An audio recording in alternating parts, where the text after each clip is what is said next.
श्री गणेशाय नमः। ओम नमः शिवाय। जय श्री राम, जय हनुमान।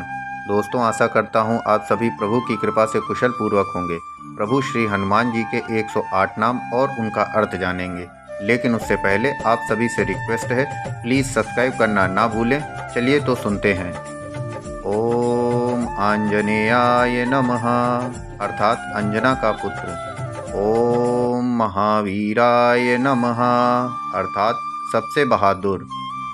ओम हनुमते नमः, अर्थात जिसके गाल फूले हुए हैं। ओम मारुतात्मजाय नमः, अर्थात पवन देव के लिए रत्न जैसे प्रिय।